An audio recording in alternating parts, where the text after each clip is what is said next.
Shalom à tous, bienvenue au nom de l'école de Yeshua. Nous voici donc dans la Brit Hadasha, donc la nouvelle alliance, l'alliance nouvelle que l'Éternel fait au travers de Christ Yeshua. Donc voici donc la nouvelle version que nous mettons en place, qui est une nouvelle version messianique. Ça s'appellera la Torah accomplie, car le but de Christ, le but de Dieu au travers de Christ, était bien, en fin de compte, d'inscrire la Torah dans nos cœurs, dans nos vies, afin qu'elle puisse être pleinement accomplie. Voyons le message de Yeshua au 1er siècle. Nous avons eu le premier chapitre avec Luc chapitre 21. Depuis la résurrection, que s'est-il passé? Qu'est-ce que Yeshua a fait? Nous avons déjà vu Luc 24. Nous allons commencer les actes, donc là, cette série qui s'appelle en fait les premiers témoins de Yeshua, va donc parcourir tous les actes des apôtres et on va commenter le livre des actes des apôtres, verset par verset, de manière vraiment à bien comprendre quel était le message de Christ au 1er siècle et le message des disciples au 1er siècle. Très important. Allons dans le chapitre. Actes, chapitre 1. Comme nous le voyons en fait ici, je l'agrandis un peu pour que vous puissiez tous voir. Donc, les actes des apôtres en hébreu, Maasei HaShelirim, ce qu'ont fait les apôtres. Ce livre est écrit dans les années 67 de l'ère chrétienne. Je rappelle que Christ Yeshua est mort dans les années 33. Donc, on va regarder un petit commentaire ici. Donc, ça a été écrit par Lucas, vers l'an 67 de l'ère chrétienne, quand Luc, est auprès de Paulos à Roma. Vous savez que Paulos a été à Rome, et effectivement, Luc l'a rejoint là-bas, et donc on sait que ça a été écrit en fait là-bas. Donc dans les années 67. Un petit commentaire en fait ici. Si l'on admet que Yeshua s'est offert en sacrifice à Pessah, à la Pâque de l'année 33 de l'ère chrétienne, et que sa résurrection a eu lieu 3 nuits et 3 jours après, soit à la fête des prémices qui suit Pessah, les actes des apôtres décrivent les débuts du christianisme enseigné par Yeshua et ses disciples jusque vers les années 68 de l'ère chrétienne. Donc, de l'année 33 à l'année 68. C'est donc très important parce qu'on va voir tout ce qui se passe là, en réalité, et comment les premiers chrétiens, les premiers croyants et les premiers chrétiens étaient enseignés en réalité.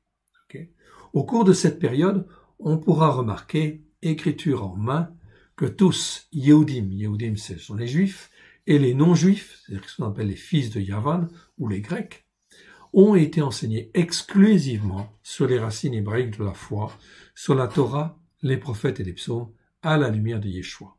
Le christianisme, conformément au message de Yeshua et des apôtres, est alors un christianisme juif, essentiellement juif, exclusivement juif. Ça, c'est extrêmement important de bien le comprendre. Tout le monde pratique les fêtes de l'Éternel. On considère que nos pères dans la foi, ce sont Abraham, Yitzhak et Jacob. Nous en ferons la démonstration au travers des actes des apôtres. Retenez qu'au début des actes, aucune ligne de la Brit Hadasha, c'est-à-dire l'alliance nouvelle, n'est encore écrite. Tous les disciples de Yeshua, qui sont des Nazoréens, c'est-à-dire, je vous ai expliqué, Nazoréens, c'est des consacrés, consacrants, des gens qui ont la Torah dans le cœur, qui écoutent et qui la mettent en pratique, avec grâce et vérité, et qui enseignent aux autres à faire de même. En résumé, toute cette définition, je la rassemble et je dis c'était des consacrés. Et c'était des consacrés qui consacrent les autres, dont des consacrés consacrants. Les disciples de Yeshua, qui sont des Nazoréens, n'enseignent que sur la Torah, les prophètes et les psaumes, à la lumière de Yeshua, celui qui est appelé le Christ. Voyons l'œuvre de Elohim au travers de son Fils bien-aimé par la puissance de l'Esprit Saint. C'est donc très important. Cette introduction, en fait ici, nous montre très clairement quelle est l'œuvre en fin de compte de Dieu et l'œuvre de Christ. Oui, bien sûr. L'œuvre de Christ par en fin de compte ici la puissance du Saint-Esprit. Oui, bien sûr. Ok, et on va le souligner et le mettre en évidence. Par la puissance de l'Esprit Saint.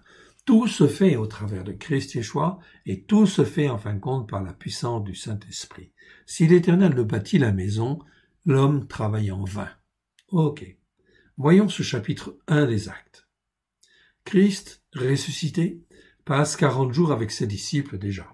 Donc il est ressuscité, on l'a vu. Ok. Et voilà ce que ce que, en fait, ici, donc Luc nous dit, Lucas nous dit.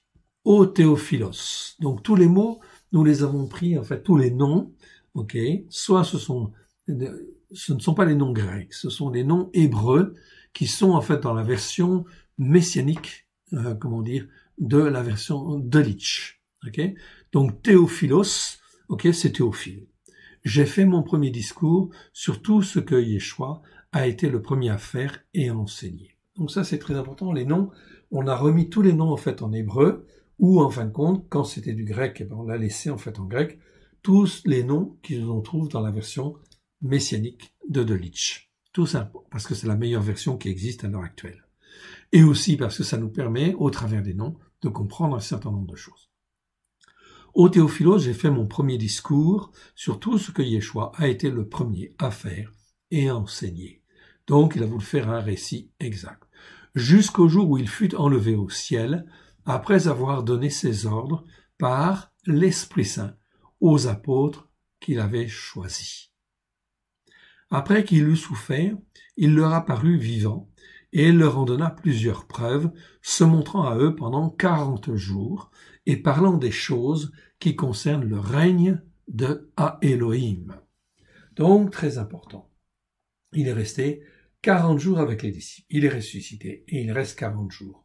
Il n'est pas resté quelques jours, c'est-à-dire, coucou, je suis ressuscité. Non, il est resté 40 jours, et il les a enseignés. Il les a enseignés encore. Souvenez-vous, on a vu dans le dernier chapitre, il leur a ouvert en fait la compréhension pour qu'ils s'adaptent à l'écriture, à tout ce qui concerne Yeshua dans les écritures, déjà. Et là, il va rester 40 jours. 40 jours parlant en fait des choses qui concernent le règne. Règne ici, donc c'est Basiléa. Et Basiléa, ça peut vouloir dire royaume ou règne. Ici, c'est le règne. Pour expliquer le règne de Dieu, mais pas n'importe quel Dieu, du seul Dieu unique et vrai. Donc c'est Elohim. Chaque fois que l'on a, en fait ici, le temple de Dieu, le règne de Dieu, etc., quelque chose, en fin de compte, qui est en rapport avec Dieu, etc., c'est toujours Elohim, le seul Dieu unique et vrai. Car l'éternel Dieu, en fait ici, ok, eh bien au travers, en fin de compte, de ce qu'il veut faire, c'est en fait nous transformer, nous façonner, afin que nous devenions, en fin de compte, ses fils et ses filles, mais en fait attachés au seul Dieu unique et vrai, au Dieu d'Abraham, de Yitzhak et de Jacob. Je vous rappelle, en fin de compte, cette définition de Elohim. Ici, vous l'avez là sous les yeux, on l'a vu dans Luc 24, je le répète en fait ici. Donc 374 fois dans le Tanakh, nous avons le nom Elohim, le nom Elohim. Donc c'est Elohim avec l'article devant, en fait en hébreu. Et ça veut dire le seul Dieu unique et vrai, ou le seul Elohim unique et vrai. Le mot Elohim existe 2599 fois dans 2244 versets. On les a tous vus. Ok, tous vus dans le détail.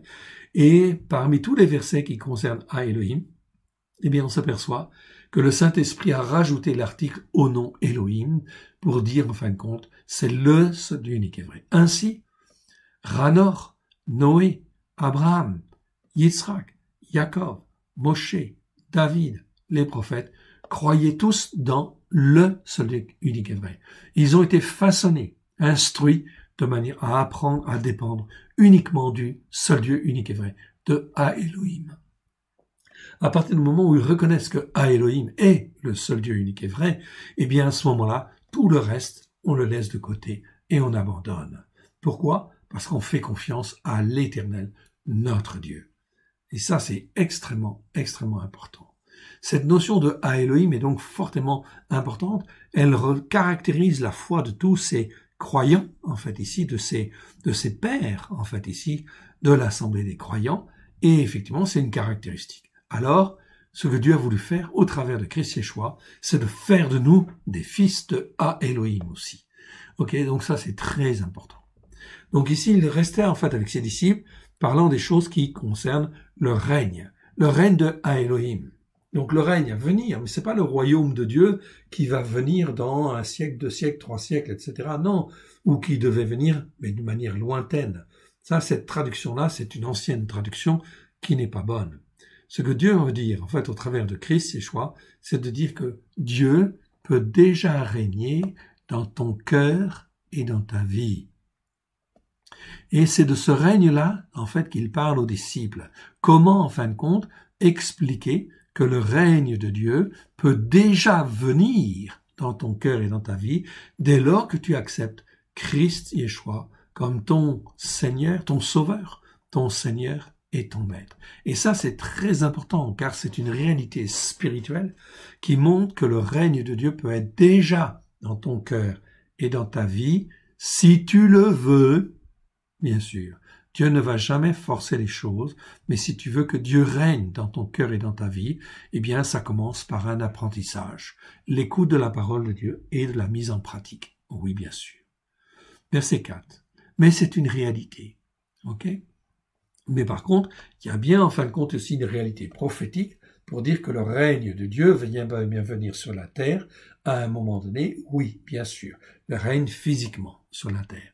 Mais déjà, dans nos cœurs et dans nos vies, le règne de Dieu peut déjà être présent. Comme il mangeait avec eux, il ordonna de ne pas s'éloigner de Yerushalayim. Donc ici, je vois Yerushalayim. En grec, oui. On a deux noms pour dire en fait Jérusalem. Il y a Jérusalem, Yerushalayim, et Yerushalayim. Yerushalayim, ça nous parle de la cité physique de Jérusalem ou des habitants de Jérusalem. C'est très important. Dans les Bibles, en fin de compte, dans les traductions françaises, on ne fait pas du tout la différence. Et tout ça est occulté à tel point que le croyant ne le sait pas. Mais, en fait, ici, il y a deux noms pour parler de Jérusalem. Ça, c'est la Jérusalem, la cité physique, les habitants. Quand on parle de Yerushalayim, ok, c'est bien effectivement la Jérusalem aussi céleste, spirituelle, etc. Donc les Écritures, bien sûr, nous le mentionnent. Ok, de ne pas s'éloigner de la cité, en fait, ici, de Jérusalem, Yerushalayim, mais d'attendre l'accomplissement de la promesse. Ah, l'accomplissement de la promesse. Donc là, c'est un mot qui est très important, c'est epagélia. Je vous le montre en fait ici, vous l'avez en fait à droite. Ok, epagélia, ça veut dire effectivement, c'est traduit la plupart du temps par promesse. En réalité, c'est pas tout à fait ça, c'est l'accomplissement de la promesse. Donc, tout se fait par le Saint-Esprit et il fallait que le Saint-Esprit vienne à un moment donné pour que l'accomplissement des promesses faites à Abraham, Yitzhak et Jacob puisse se faire, puisse se réaliser. Mais aussi que l'accomplissement de la promesse puisse se faire dans ton cœur et dans ta vie, à la gloire de l'Éternel. Mais d'attendre l'accomplissement de la promesse du Père que nous avons entendu, que vous avez entendu de moi. Donc Yeshua en avait parlé déjà et il avait annoncé, oui, toute cette réalisation, ok, cet accomplissement de la promesse, peut se faire, va se faire par le Saint-Esprit. Car Yohanan a baptisé d'eau, mais vous, dans peu de jours, vous serez baptisés de l'Esprit Saint, pas du Saint-Esprit. Saint-Esprit, c'est un terme religieux, en réalité. En réalité, dans les Écritures, on parle de l'Esprit Saint, l'Esprit de la sainteté. Dans la Torah, les prophètes et les psaumes, on va appeler ça l'Esprit de la sainteté. Pourquoi? Eh bien, parce que Dieu veut communiquer sa sainteté et parce qu'il a dit « Vous serez saints parce que je suis saint ». C'est donc très important. Il y a tout un processus ici de sanctification qui se fait et qui doit se faire avec, en fait, ici, bien sûr, l'autorisation du croyant. Dieu ne force jamais personne. Donc, vous serez baptisés de l'Esprit Saint. Alors, les apôtres réunis lui demandèrent « Seigneur, est-ce en ce temps que tu restaureras à l'état initial ?» C'est-à-dire rétablir, c'est mieux que même que rétablir, c'est restaurer à l'état initial. Le reste, c'est 7. Ah ben je l'ai manqué. Ah ben il est là. Et il leur répondit, ce n'est pas à vous de connaître. Donc, Yeshua répond à ses disciples. Il dit, ce n'est pas à vous de connaître les temps et les moments que le Père a fixés de sa propre autorité. Donc, Yeshua souligne bien là, en fait, qu'il est aussi dépendant de l'autorité du Père. Et il nous enseigne, il nous dit, il y a un Père. Et ce Père, c'est qui? Eh bien, c'est bien sûr à Elohim. Mais dans les Écritures, en fait, nous le savons, c'est en réalité Eloah, en réalité. Ok? Qui est ton Dieu? Mon frère, ma sœur. Eh bien, c'est, en fait, si c'est bien l'éternel Dieu, Eloah, ok, dont on parle, et on aura l'occasion de le voir, eh bien, c'est celui qui décide de tout. C'est Eloah, c'est le Père, en réalité, tout simplement. Et c'est ce que Yeshua est en train de révéler ici. Ok, mais il dit pas Eloah, il dit le Père. Bon, mais c'est pareil. Il leur répondit, ce n'est pas à vous de connaître les temps et les moments que le Père a fixés de sa propre autorité. Donc, il y a bien un Père qui a une autorité qui lui est propre et c'est lui qui décide de tout. Mais vous recevrez une puissance, l'Esprit Saint survenant sur vous et vous serez mes témoins à Yerushalayim, dans tout Yehuda, dans Shomron c'est la Samarie, et jusqu'aux extrémités de la terre. Donc, attendez, patientez, car en fait, sans la puissance du Saint-Esprit, ce n'est pas faisable. Eh bien, en fait, ici, Yeshua est resté 40 jours avec ses disciples, et ils vont rester encore 10 jours de plus à Yerushalayim, dans la cité, en fait, de Jérusalem. Donc, je vous montre ici, Yerushalayim, c'est en fait le nom de Jérusalem, ça existe 60 fois à peu près. Et en fait, tout à l'heure, on a vu Yerushalma, en fait, ici. Eh bien, vous voyez, la deuxième fois, Yerushalma, en fait, ici, c'est le deuxième nom de Jérusalem.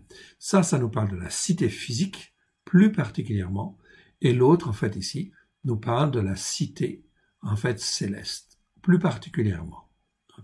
C'est presque vrai, mais j'ai une bonne définition.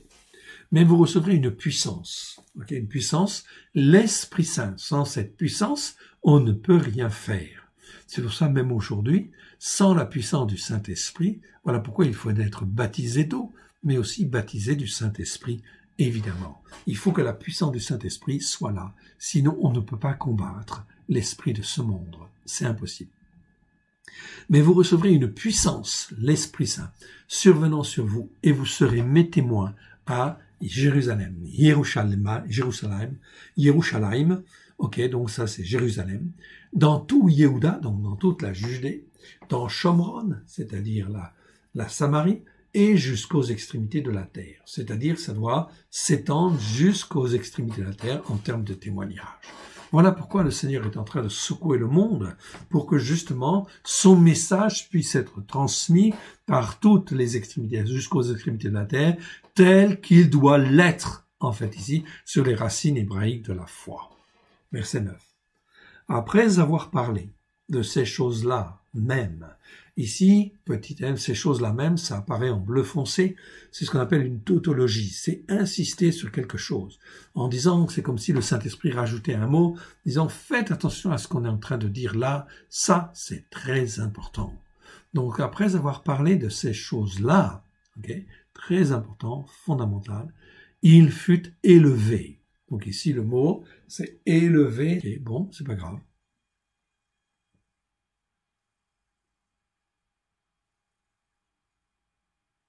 Ah, si, pardon. Épéro. Petit o. Épéro, le voilà. Voilà. Donc, il est en fait, ici, épéro, c'est en fin de compte un passif, d'accord? Être élevé au sens d'élever ou d'être loué, d'être loué avec exaltation.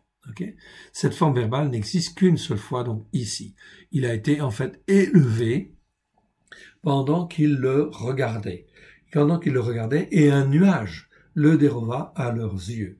La plupart des traductions disent nuée. C'est le mot néphélé, Néphélé, ça peut dire un nuée, oui, mais ça peut dire aussi un nuage. Le nuage que tu vois dans le ciel. Et effectivement, on peut imaginer, parce que c'est élevé en fin de compte comme cela. Donc ils l'ont vu être élevé, pendant qu'ils le regardaient. Et un nuage, en fait, ici, le déroba à leurs yeux. C'est très important, cette démonstration, car là, on est dans le pratique, tout simplement, des choses concrètes, des choses très simples. Donc, il a été dérobé à leurs yeux à cause, en fin de compte, d'un nuage, en fait, ici. Et comme ils avaient les regards fixés vers le ciel pendant qu'ils s'en allaient, donc on voit la scène, on imagine la scène, les disciples sont là, ils voient Yeshua s'élever et en fait il est dérobé. Voici 2 hommes vêtus de blanc leur apparurent et dirent, hommes Gélilim, Gélilim c'est Galiléen, donc tous les noms je vous ai dit, on les a mis en hébreu, mais on a mis la traduction à côté, Galiléen.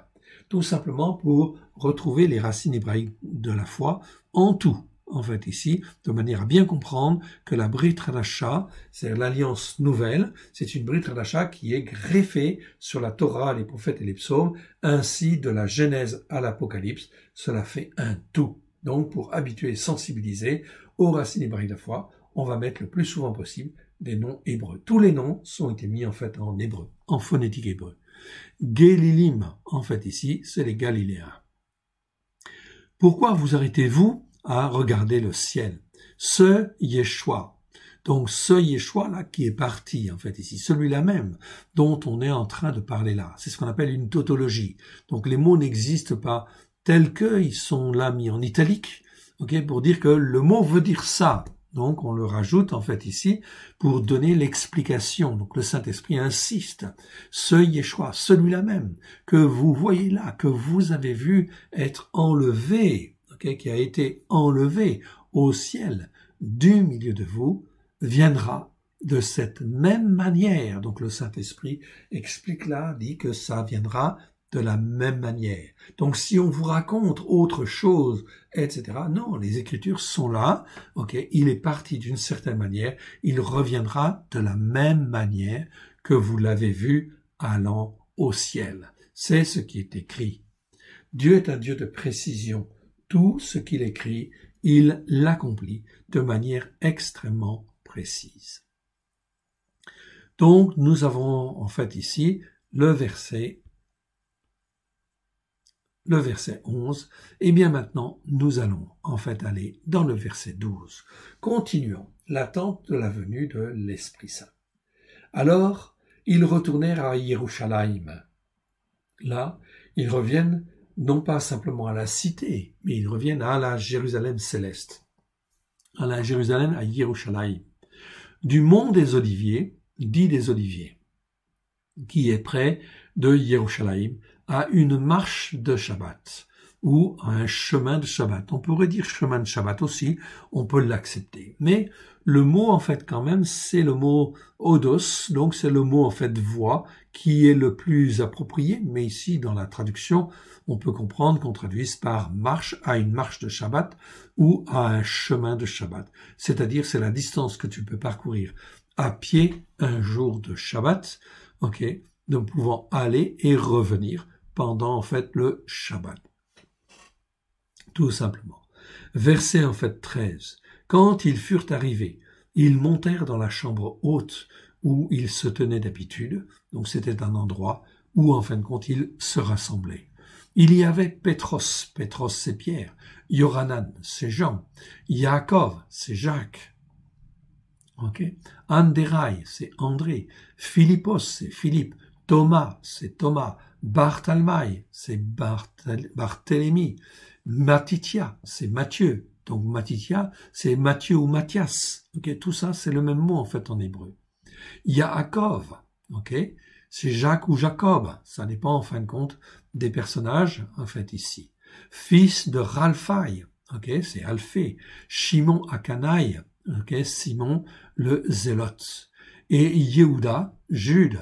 Donc Yehuda, c'est Judas, mais c'est aussi Jude. En hébreu, c'est le même mot. Fils de Yaakov, voilà pourquoi on dit toujours fils de quelqu'un. Cela même, dont on parle bien là, donc le Saint-Esprit insiste, cela même, pas d'autres, cela même, ce précisément, cela, en fait ici le Saint-Esprit insiste, dont on parle là bien, donc on parle bien là, persévérèrent tous d'un commun accord, Donc ils étaient enseignés, bien évidemment, sur les racines hébraïques de la foi, et ils étaient dans l'unité en fait ici, tous d'un commun accord, dans la prière, dans les femmes, avec les femmes, et Myriam, mère de Yeshua. Donc Myriam, la mère de Yeshua, était là. Jamais elle ne s'est appelée Marie, absolument pas. Ça, c'est la tradition gréco-romaine qui fait qu'il l'appelle Marie. Et en fait, en réalité, ça ouvre la porte à toutes sortes d'idolâtries derrière, qui remontent en fait ici à Artémis, bien sûr. À l'adoration de la femme et de l'enfant, en fait ici, qui est une origine babylonienne, évidemment, qui n'a rien à voir avec la parole de Dieu, avec Myriam, celle, en fin de compte, qui est en fait ici la mère de Yeshua, qui est une juive, en fait une jeune femme juive, zélée pour les Écritures, et qui, elle, a la Torah, en fait, dans le cœur, pleine de grâce et de vérité. Myriam est une femme exceptionnelle, qui a été choisie parmi le peuple d'Israël. Pourquoi? Pour porter Yeshua et faire qu'il puisse devenir un homme, en fait, ici, tout simplement. Donc, mère de Yeshua. Et avec les frères de Yeshua. Donc, les frères de Yeshua sont là. Mon frère, ma sœur, Yeshua a des frères et a des sœurs. Oui, bien sûr. C'est écrit dans Matthieu chapitre 13, à la fin du chapitre 13 de Matthieu. Et ici, en fait, ils persévéraient. Les frères de Yeshua sont là. Ok, maintenant, ils sont plus incrédules. Ils croient, en fait, ici. Ils ont vu la mort, ils ont vu la résurrection, et maintenant, ils croient. Ils sont là. Tous les frères de Yeshua sont là. Certainement que les sœurs sont là, mais on ne mentionne pas toujours, en fait, les femmes.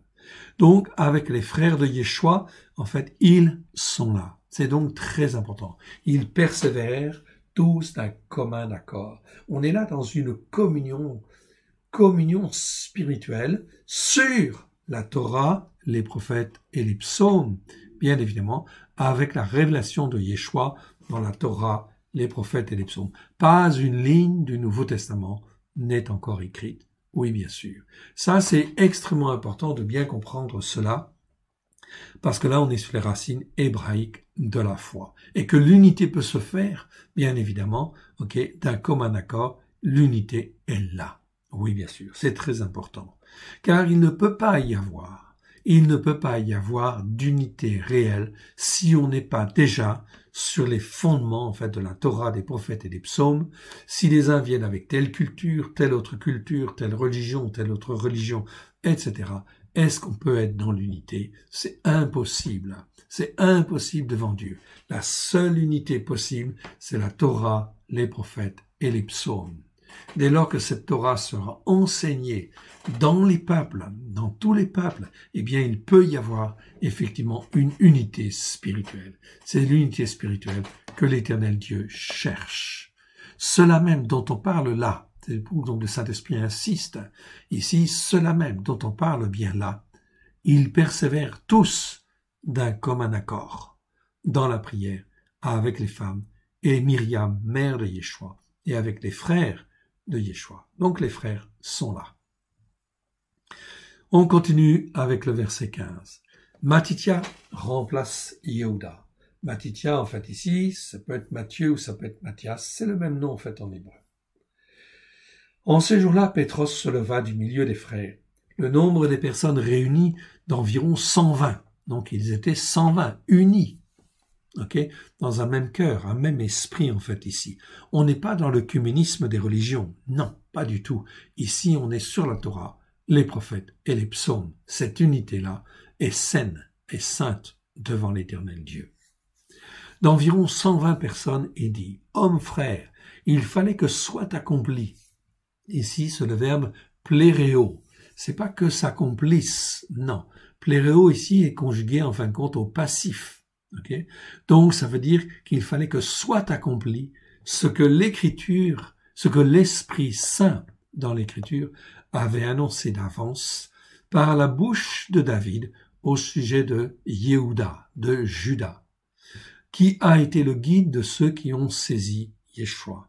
Donc, vous voyez que Pétros, qu'est-ce qu'il fait ici? Il se réfère à la Torah, aux prophètes et aux psaumes, ce que l'Esprit Saint avait déjà dit dans l'Écriture. Il faut que celui qui a trahi, qui a levé le talon, eh bien, en fin de compte ici, soit condamné, en fait ici, et meurt. Donc la bouche de David, au sujet de Yehuda et soit remplacé, pardon, et qui a été le guide de ceux qui ont saisi Yeshua. Psaume 41.9, Jean 13.8, Jean, en fin de compte, 13, 18, 3, tout ça, ça nous parle en fait ici de Yeshua et de la trahison de Judas. Il était compté parmi nous et il avait part au même service. Donc au même service, il était compté parmi nous, il faisait partie des 12, il avait part au même service. Okay, les traductions françaises disent ministère, mais c'est diaconia. Okay, diaconia, c'est effectivement en fait ici un mot qui nous parle en fin de compte de service. Donc c'est pas toujours en fin de compte bien de le traduire par ministère. Ça en fin de compte glorifie les hommes. Non, le service tout simplement. Verset 18. En effet donc, celui-là même dont on vient de parler là, donc le Saint-Esprit rajoute ce qu'on appelle une tautologie, c'est-à-dire qu'il insiste. Donc si le Saint-Esprit insiste, nous aussi nous devons insister. Celui qui s'est comporté comme ça, okay, ayant acquis un champ avec le salaire de l'iniquité. Ici, en utilisé, pourquoi? Parce que c'est le mot adikia. Adikia, je vous le montre. Ok, le voici. Le mot adikia, qui peut dire en fait injustice ou iniquité, mais le mieux c'est de le traduire quand même par iniquité, pour en fait avoir une meilleure correspondance avec la Torah, les prophètes et les psaumes. Du reste, chaque fois qu'il y a un verset de la Torah, des prophètes et des psaumes qui utilise le mot iniquité, en hébreu avon, eh bien en fait en grec c'est toujours le mot adikia. Donc, il y a bien une ressemblance, en fait, ici, une corrélation très importante entre le mot avon hébreu et le mot adikia, en fait, ici, qui veut dire iniquité ou injustice. Voilà pourquoi, dans la plupart des versets de la traduction, nous avons traduit, en fait, par iniquité, pour bien, en fait, comprendre ce que c'est qu'en fait, ici, l'iniquité. Donc, ça, c'est très important, okay, de comprendre ce que c'est que péché, transgression et iniquité. Okay, les croyants de Constantin ne savent absolument pas. Okay, c'est un petit peu dommage. Pourquoi? Parce que tout ça est bien expliqué dans la Torah, les prophètes et les psaumes, mais ce n'est pas expliqué au travers des traductions que nous avons. Elles sont faussées. Donc ici, ayant acquis un champ avec le salaire de l'iniquité. Très bien, ça c'est bien. C'est tout à fait conforme à la Torah, au prophète psaume. Donc, est tombé, s'est rompu par le milieu du corps, et toutes ses entrailles se sont répandues. Ceci est donc tout à fait conforme.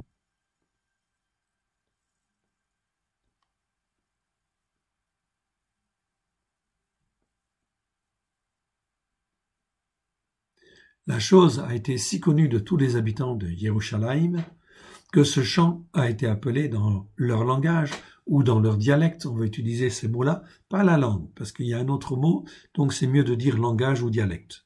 Donc leur langage, Rakal Dema.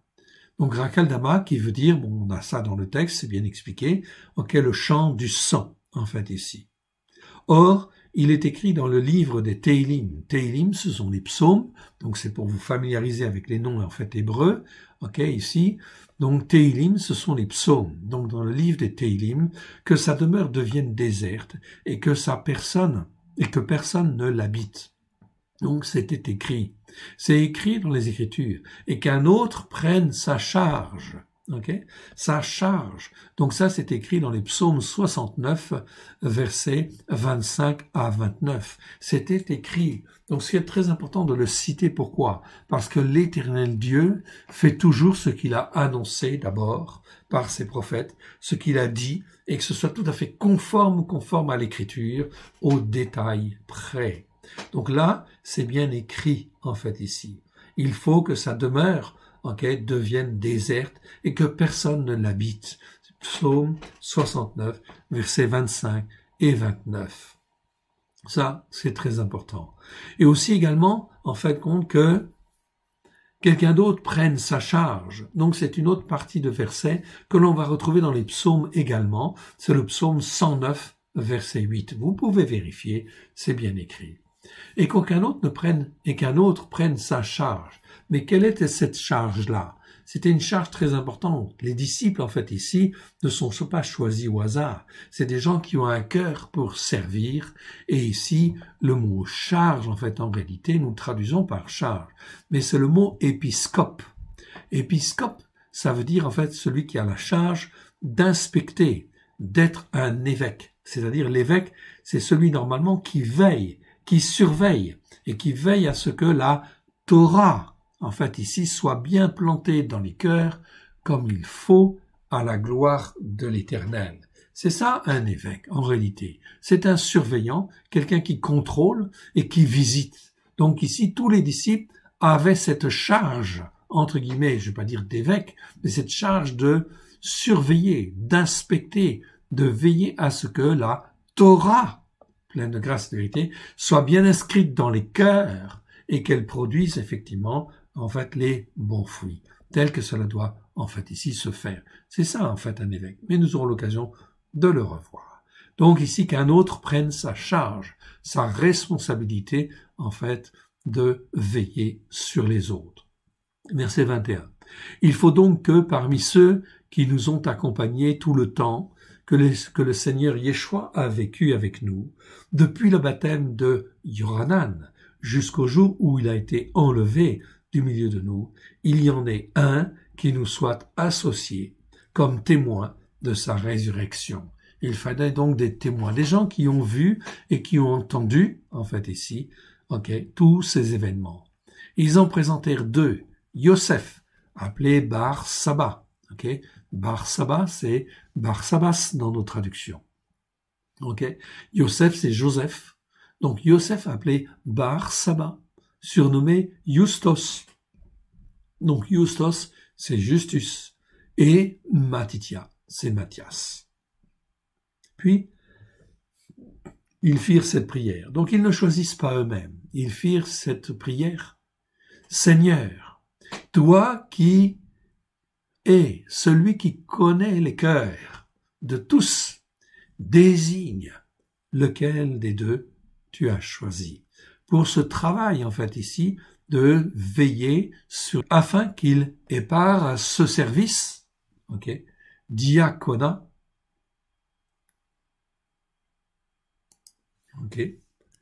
diaconia, ici, mieux que ministère, c'est le service, en fait, ici, donc j'aime pas trop ministère, en fait, ici, parce que c'est les religieux qui ont mis ça pour mettre en avant les ministères.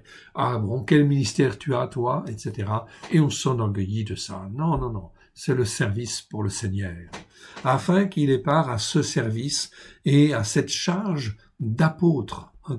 Charge d'apôtre ou apostolat, on est bien d'accord, on pourrait traduire par apostolat aussi, mais c'est bien cette charge d'apôtre qui consiste en fait à proclamer à haute voix ce qui a existé, ce que Dieu est en train de faire. Pourquoi? Pour que la parole soit répandue et que le Saint-Esprit puisse agir sur la parole que l'on prononce. Bien évidemment, afin qu'il ait part à ce service et à cette charge d'apôtre. D'apôtre que Yehuda, ici Judas, ici c'est bien Yehuda, a transgressé. Donc ici, c'est bien transgresser le mot. Je l'ai mis en rouge pour bien le souligner. Et ici, on va le voir, le mot en fin de compte ici, transgresser, c'est bien fait ici, parabéno. Parabéno, vous l'avez là. Parabéno, c'est pas un mot qui est très courant.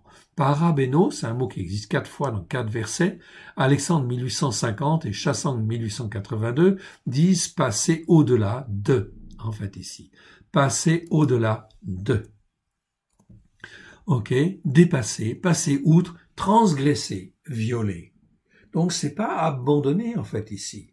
Du reste, même dans la seconde, ce verset-là, quand vous l'avez en fait ici, vous le voyez, c'est bien en fin de compte ici mentionné dans les autres versets. Matthieu 15, 2, en fait ici, pourquoi tes disciples transgressent-ils la tradition des anciens? Donc là, c'est bien traduit. Dans Matthieu 13, 3, ils lui répondirent, et vous, pourquoi transgressez-vous le commandement de Elohim au profit de votre tradition. Yeshua répond cela. Pourquoi transgressez-vous le commandement de Elohim au profit de votre tradition? Acte 1, 25, eh bien là, en fait, on dit, afin qu'il ait part à ce ministère, à cet apostolat, que Judas a abandonné. Il n'a pas abandonné, il a transgressé. Ok? Il n'a pas, en fait ce qu'il fallait. Quiconque va plus loin, 2 Jean chapitre 1 verset 9, quiconque va plus loin et ne demeure pas dans la doctrine de Christ n'a point Elohim. Celui qui demeure dans cette doctrine a le Père et le Fils. Encore une fois ici, quiconque transgresse, en fait ici, fait une transgression et ne demeure pas dans la doctrine de Christ n'a point Elohim. Donc ici, il faut revoir les traductions. Vous voyez que les traductions, en fait, il y a des problèmes en fait avec ça. Il faut revoir ces choses-là. Donc ici, je note même en fait ici 2 Jean 1, 9 et je vérifierai si dans notre nouvelle traduction, nous avons bien effectivement fait comme il convient ici, si on a bien corrigé en fait ici comme il faut. Donc ici, on parle de transgression. Ok? Donc transgresser, c'est en fin de compte désobéir, c'est se rebeller, c'est en fait ici faire le contraire de ce qui est demandé. Or, cette charge d'apôtre que Yehuda a transgressé et non pas abandonné pour aller en son lieu, okay, là où il devait aller. Ils tirèrent au sort et le sort tomba sur Matithia, qui fut associé aux 11 apôtres. Donc, lorsqu'on est sur les racines hébraïques de la foi, lorsqu'on est en fait dans l'unité spirituelle, il n'y a pas de problème. On peut tirer par le sort et demander à Dieu effectivement de choisir. On est dans l'humilité et ça c'est tout à fait conforme à la Bible. En fait ici, Dieu choisit et Dieu choisit Matithia en fait ici. Donc voilà en fin de compte très important. Nous avons terminé avec ce chapitre premier en fait des actes. Ils tirèrent au sort et le sort tomba sur Matithia qui fut associé aux 11 apôtres. Eh bien, nous avons terminé ce premier chapitre. Nous verrons en fait la prochaine fois. Donc, ici, chapitre 2 des Actes, à Shavuot, que se passe-t-il? À la Pentecôte. Mais je préfère dire Shavuot, car c'est la fête de l'Éternel. On est sur les racines hébraïques de la foi, alors on continue. On va être dans une période entre la résurrection en fait ici, les 40 jours en fait ici que Yeshua a passé avec ses disciples, 10 jours en fait encore, et ce sera en fait Shavuot, la Pentecôte. Mais je préfère dire Shavuot. L'Esprit Saint descend sur une communauté de croyants qui sont tous rassemblés sur les racines hébraïques de la foi dans un même esprit. Et là, l'Esprit Saint va venir. Nous verrons cela. Que l'Éternel Dieu vous bénisse dans le précieux nom de Yeshua, son Fils bien-aimé.